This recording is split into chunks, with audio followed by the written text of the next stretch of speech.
Tonight we're here to talk about a unique topic that's of interest to many people at the end of the year, and that is the top 5 eligibility screenings, wellness checks, and reviews at the end of the year.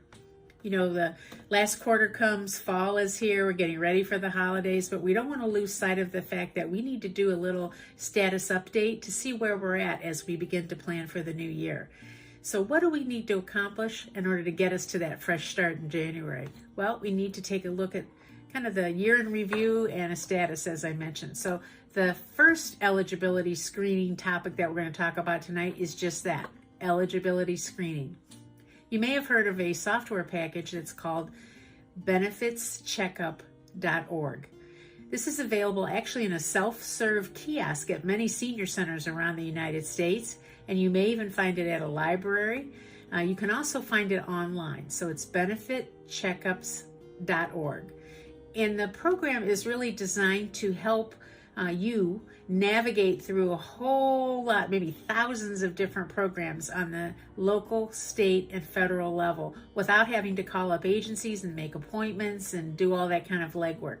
It does take about an hour to go through this program, but you're going to enter in information like your name, your birth date, your address, all kinds of information about income, answering a whole lot of questions, and the idea is to let the software do the walking for you, if you will, and then give you a report that will let you know about programs that may be of interest to you and for which you may be eligible to receive a benefit. So that's the whole idea behind it. This could include things like, at the local level, transportation services, home delivered meals, what's called chore services, where they can come and help you winterize your home or pay for some repairs with very low cost loans from the government, the home energy tax credit, it's that kind of thing. And then at the state and federal level, it could be programs like Medicaid, many of the veterans programs. So there may be something that's unique to your area, and there may be some programs on a larger scale that you would like to know about. And this program, benefitscheckup.org, is the one you want to know about. Well, every county of the United States has an office on aging. We've talked about that in some of our past programs. So your office on aging has materials for you that would be very, very interesting, and they are the first call you want to make. They're your gateway agency, if you will, to help you get started in accessing information about other programs that you may be eligible for. So one of the first things you want to do is connect to them to find out, is there a caseworker or someone who can help you either on the phone or coming to your house to, again, answer some questions, ask some questions that would help determine if you're eligible for any programs. Maybe you already know about a program, you want to know more about it, and you want to see if you're eligible. That's the place to start. So that's your local area office on aging. You may also have a senior center connected to your county, and you should. So those are 2 good first stops. If you don't know the numbers, all you need to do is pick up your phone and dial 211. We already know that we dial 911 to get emergency services, right? And then we can dial 411 when we're going to get someone's phone number. But 211 is a national information and referral service number. So let's say you're thinking, I want to find out about the energy tax credit. I can't remember the correct name. I'm not sure who to call. I've heard about this veterans program, but I don't know how to get started. You call 211 and then you ask to get the phone number or get connected to your area agency on aging. And again, they're all throughout the United States. Every county has one. Now, many of them have not only trained staff to help you, but they also have information that'll help you. And I have a book here I'm going to show you. In the Northeast Ohio area, we have a book that's called the Older Adults Resource Guide, and it's printed every spring. It's a hard copy book, as you see, and you can get it hard copy mailed to your home. You could pick it up at libraries, hospitals, offices on aging, senior centers, wherever you can get to in these COVID times. Or you can call the phone number of the Western Reserve Area Agency on Aging, have one mailed to you. If you go to their website, they'll have one that you can download or just look at online. So you've got a lot of choices to access this. You can see that it's kind of a thicker book, and the great thing about it is anything you need to know about senior services, aging services, healthcare services is in this book. It also has some really great descriptions, if you will, on topics like Medicare, Medicaid, what the difference is, how to apply, how to understand more, how to troubleshoot, how to get help when you need it. So in Northeast Ohio, you would want to call the Western Reserve Area Agency on Aging. But if you're outside Northeast Ohio, you can call your local Area Agency on Aging, and I bet they have something very, very similar to this book. So now our next area when we're thinking about that we want to focus on is health reviews. That's our second area. So the first one was eligibility. The second one is health reviews. Did you know that if you're over 45 and you just signed up for Medicare in this last year, that you were eligible for a Welcome to Medicare physical? This is a once-in-a-lifetime benefit. It's a very extensive physical. It includes a lot of screenings, a lot of tests, and big reviews so that you kind of have a starting point as you enter the Medicare program to know where you stand physically and kind of get a baseline, if you will. So it's a great opportunity. It's only once in a lifetime, and you have to exercise that benefit in your first year of having Medicare. So if you have just gone on to Medicare in 2020 and haven't done that yet, make sure you take advantage of it. So you can either speak to your current physician or you can go to one of the major hospital systems, and when you're making an appointment, say, I'm interested in the Welcome to Medicare physical, and they'll know just how to help you. Now, if you're over 65 and you're on Medicare, you've had the Welcome to Medicare physical, but you're past that first year, you also want to have an annual Medicare exam. And this is where your primary care provider, which could be a physician, could be a nurse practitioner, is going to do a review of all of your medications. They're going to do a physical exam. They may do a cognitive exam to see where we are with memory. They may do some blood work and other tests like a chest x-ray. And then they're also going to do a review of your inoculations. You know, are you up to date on the flu shot? Everybody needs a flu shot, especially this year during our COVID pandemic here. You want your immunity system to be in the best shape you can. Have you had your pneumonia vaccines? You know, that's something that we want to update every 5 to 10 years, depending on which one you've already had in the past. Have you had a shingles shot? It's actually a series, but the shingles medication vaccines are really important because shingles is very, very painful. And today, with so many of the young children not getting vaccinated, we're more at risk than we might have been 5 or 10 years ago. So the other thing is a tetanus update. So these are the kinds of things that your provider will talk with you about. Inoculations, a physical exam, any screenings, any routine tests. And they're probably also going to look at giving you something like a foot exam, especially if you're diabetic. You definitely want that. And possibly a retina exam. And now, if you don't get those from your regular physician, you can get the retinal exam from an optometrist. Maybe you wear glasses and you want to ask your doctor for that. They're probably checking for it already if you're in this age group. Or you may already see an ophthalmologist. If you do, again, especially if you're a diabetic, you want that exam because no one wants macular degeneration. And having these exams is our good, first offense, if you will, at not having to deal with that. Now, as I mentioned before, the next area then would be for us the Medicare and insurance review. Let's say you have Medicare, but you're seeing some of the commercials on TV, you're reading a little bit about all these different plans, and you don't know what they offer and how to get started. Medicare allows us one time a year to do a review of our own plan, look at all these other plans, and make a change if we wish to. That is called the Medicare Open Enrollment Period, and it ends every year by the first week of December. So we're in that period right now. Now, if you're interested in knowing about some of these plans, the best way to get started, again, call your senior center, call your office on aging. They will know about people in your area who are licensed insurance agents whose job it is to be aware of all these programs, the eligibility, the benefits, and they're going to actually sit down with you and help you review what your needs are. You may have particular pre-existing conditions. You may have certain medications that are going to be expensive. So you want to look at the deductibles, the pros and cons of each plan, and then make your decision accordingly. You're not going to pay anything at all for that service. The people who provide that service, the insurance agents, they're paid for by the plans. But the most important thing to remember is we only have until the end of that first week in December to do that review, take a look at any plan we have now, compare it to some of the other plans that are out there and available, and then make your best informed decision.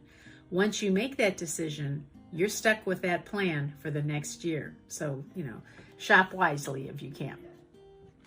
Now, the other thing that you might want to think about is, are there other health insurance plans that you may have? You could have prescription plans maybe available from an employer. You could have supplemental insurance plans. Those are called Part B plans. We've heard of companies like AARP, United Healthcare, Medical Mutual. There are many, many plans. So you want to take a look at, again, not just Medicare, but any of those plans associated with your overall healthcare coverages. And, is there a better plan for you? And it could change over time as we age, So they're going to look at your health history, your pre-existing conditions, the medications you need, if you have chronic illness, all that kind of thing. But let that agent be the one that's going to help you make that consideration. The fourth area that's important to look at the end of the year is veterans benefits and aid and attendance. If you're a veteran, you definitely want to take advantage of any programs that you're eligible for. Maybe when you were younger, you had the GI Bill to go to school. You might have had the VA loans to help you with your home, if you will. But as we age, there are even additional programs for us. We have the accessibility of a VA clinic. You may have the VA hospital where you can get care, and you may also get prescriptions that are available at no cost or low cost to you. So you want to take advantage of knowing about those programs. Now, we said already before that every county has an area office on aging. Every county has a senior center they're aligned with, and every county also has a Veterans Services Commission.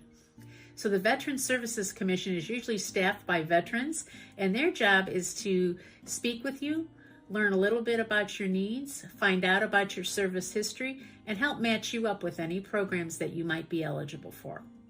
So aside from the traditional ones with the VA, they may even have local programs for you. In our area here, we have a food pantry just for veterans. We have some other services like transportation. So there may be unique things just to your general location. And then, of course, they have the federal programs that are part of the VA. The other thing that's important to know about is aid and attendance. If you are a veteran who served in times of war, or your spouse was a veteran that served in times of war, you may be eligible for a special benefit called aid and attendance. So as we age, if we need more care, this is the program that can help us. It gives us up to $2,000 a month to help for care. So it's really an important program to investigate, especially if you have served in a time of war.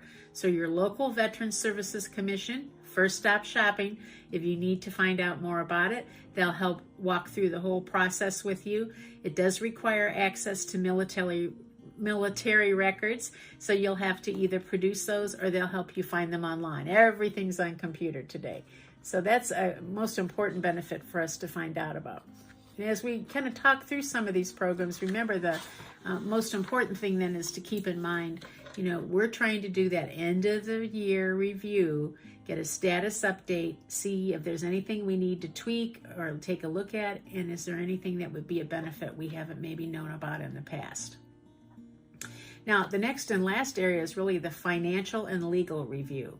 So, number one, have you checked your credit rating?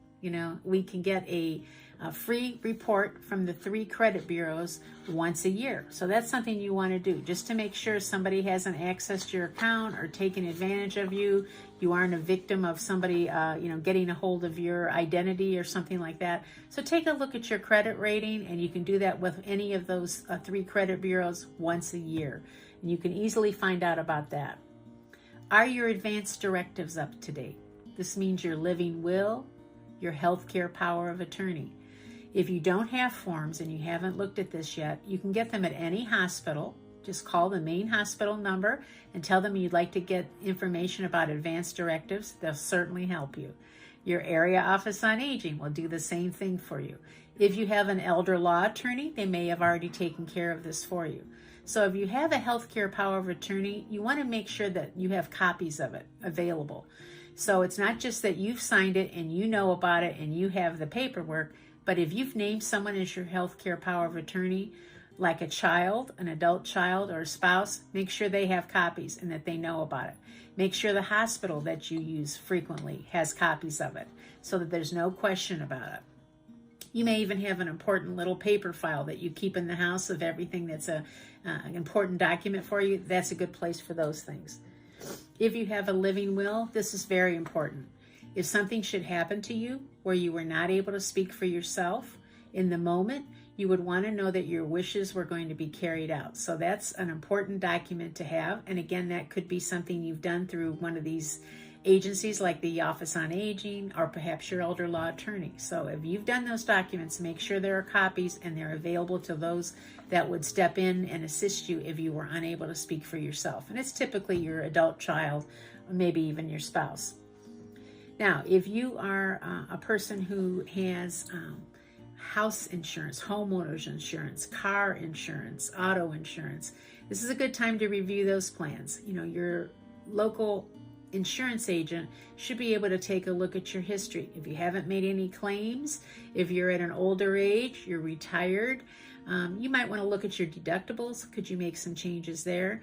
Will your rates be the same now that you're a little bit older, especially if you haven't had any claims? So by taking a review of especially auto insurance and homeowners insurance, you may find that you can save quite a few dollars. And that's going to be important to you. Every dollar counts when we get to this age, for sure. You want to take a look at, do you have a will? You know, if you have a will, has it been reviewed in the last 5 years? Or is it a will that was done 20, 30, 40 years ago? If it's a simple will, you may be okay, but it might be a good time to take a look at that will and freshen it up with a new look and talk with your attorney or talk with your elder law attorney in specific. So take a look at that will, and is that will recorded at your local courthouse? You want to make sure that will is available and that your wishes are carried out should you pass away. Have you checked your passwords? Many of us today are doing banking online. We have our health insurance claims online. We may have our credit card information, all those accounts that we manage, even store accounts, even, accounts that we use for, colleges and clubs and all that kind of thing. Everybody today wants a password. It's important to take a look at, should I change these passwords with any frequency? So most of us think about doing it at least once a year. So this is a good time to do that. You never want to have a password of 1, 2, 3, 4, A, B, C, D. You don't want to use your first name. You don't want to use your last name. And most importantly, you don't want to use your pet's name. I remember being at a conference and the previous speaker to me was a Secret Service agent. And he said, I think I can pretty much guess the password for everyone in this room. And we were, that's hard to believe, sir. There's probably 100 people in that room. And he said, how many of you use 1, 2, 3, 4? At least 10%. How many of you use A, B, C, D? Another 10%. How many of you use your pet's first name, or your pet's name, I should say? Over 75%. So, keep in mind that people that know how to crack passwords and get into your accounts, they know the tricks. So make sure you're using, that capital letter and a symbol and a few other, ways to kind of camouflage your passwords. Sometimes it's a little hard to remember all those passwords because we have so many. You can get applications for your cell phone that lets you track your passwords. You can even get a hard copy little book, like a telephone book, and just write down the name of your individual accounts and the ID and the password for each one, and just know that you're going to update it at least once a year. Make sure that that book, though, is also available to someone who would have to handle your affairs if you were unable to speak for yourself. Just think about the fact if you had an accident, God forbid, or you became ill, you're in the hospital, and someone has to pay your bills, someone has to check accounts, they're going to need that information. So make sure that you have that and it's handily available. Have you checked your Social Security account? Of course, every year we get a little increase, and I mean little when I say little. So when we get that increase, it's important for us to make sure that we've done a little double check of our account. Every year, you should get a letter from Social Security giving you your new amount. It'll come to you before the end of the year, but it doesn't hurt to go online and just check and make sure you've gotten credit for all the quarters that you worked, and if you've had any payments, especially if you're kind of a fresh senior and you're still working. So you're going to have that formula you have to follow up until age 70, where we have to give back a little money when we're still working. So make sure all those numbers are kind of ducks in a row, if you will. Are you up to date with any IRS or local taxes? You know, sometimes we get that property tax. We may have had some rebates or some credits.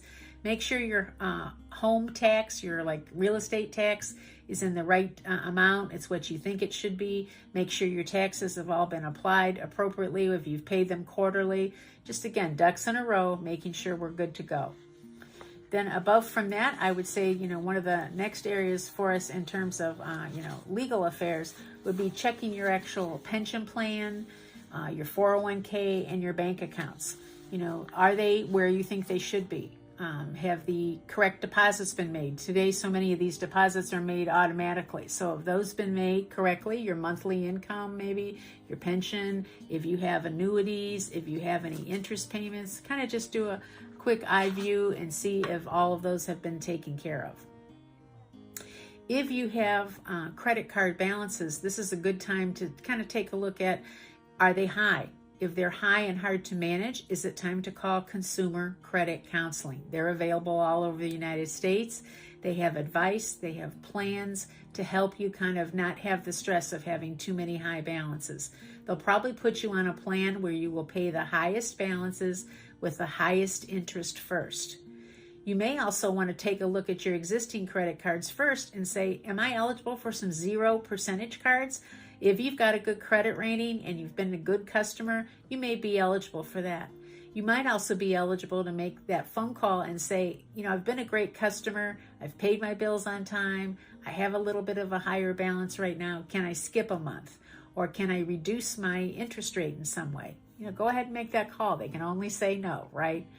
Okay, so now if you have limited financial resources and you're concerned especially about healthcare costs, you might want to investigate a couple different things. Number one, if you've got a high bill that came from a hospital, you were hospitalized, you had some big tests, expensive things happening, flip that bill over, and on the back side of that bill should be phone numbers that you can call that help determine whether you're eligible for special funds that almost every hospital has to help reduce the cost of care.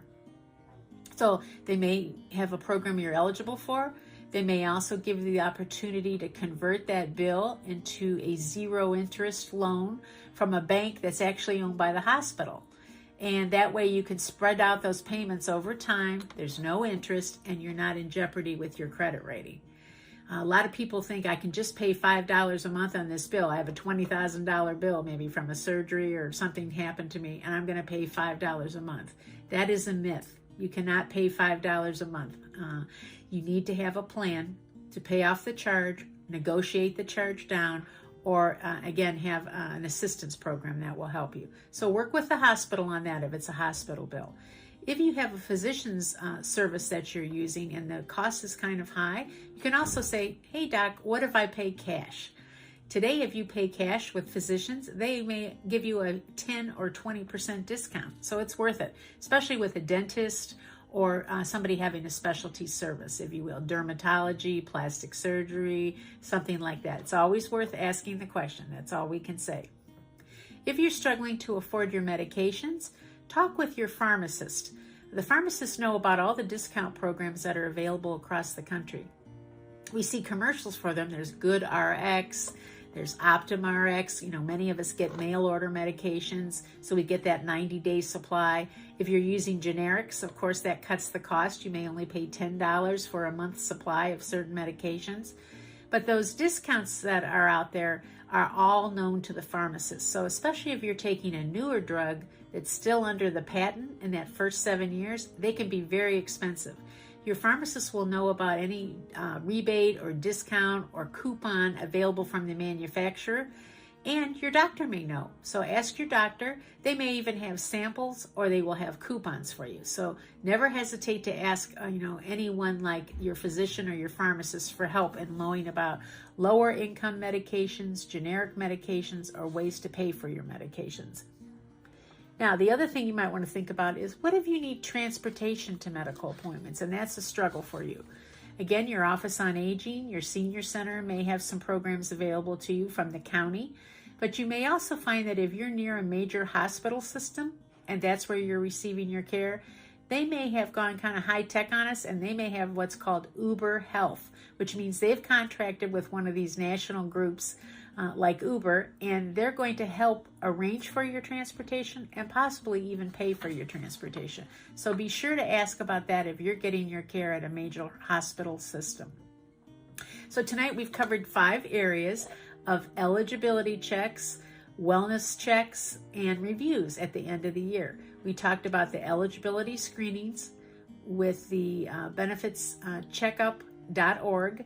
We talked about having those health reviews with your medical providers. Let's see where we're at.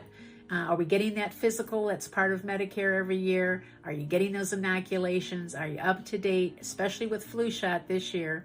Let's do a Medicare review while we're under that window for the new open enrollment. Are we in the best plan for us right now? Let's get that advisor to come in and review everything with us and help us make an informed decision. Let's look at all of our other insurances, our homeowner's insurance, our auto insurance, and actually your life insurance. Take a look at all those and see if there are any newer plans for you, if there's any benefit to having not made any claims in the last year or two. What can we do to negotiate those rates a little bit lower and cut those premiums? Are you eligible for any veterans benefits? Make sure you're connecting to the Veterans Services Commission in your county if you're a veteran or were married to a veteran, to learn about eligibility for any programs they have and let them help you. They have easier access to the military records than you may have, and their whole focus is to help you learn and help you become eligible. And lastly, legal and financial reviews. Make sure you're on top of your money. Know that your money is deposited correctly. Know that your accounts are in good order. If you need assistance, that you can reach out to groups like Consumer Credit Counseling. You can ask for reductions in your interest rate. You can try to negotiate if you can. And then with your legal affairs, make sure those documents are up to date. That living will needs to be up to date. Your regular will needs to be up to date. Any of those powers of attorney, healthcare power of attorney, don't just review them, but make sure the people that you may have named to help you also have a copy, and that any important documents are in a special place or they're on file at your local courthouse. If we can do all those things in this last quarter, we're definitely going to be in the best place possible to start the new year off fresh. So I want to thank you for tuning in again to Lantern Raise, our weekly program. Remember that it is recorded. It is also then on Facebook, on our Lantern of Chagrin Valley, Lantern of Saybrook, and Lantern of Madison Facebook pages. You can access it on demand at any time. It's on YouTube. It is also on LinkedIn. So just about all avenues will lead you to one of the episodes of Lantern Raise. If you have an idea for us or a speaker, please reach out. You can send an email to us at info@lanternraise.com. info@lanternraise.com. We welcome any questions. We're happy to review anything or provide assistance to you in learning more about any of the topics that we've talked about tonight. And we hope that you will tune in with us over the next few weeks. We have some fantastic programs and topics coming up thanks to you. So as I said, I want to thank you for tuning in. This is healthy and happy aging to us all as we end this year. We look forward to our next edition of Lantern Raise, and until then, we send you our best for today and always.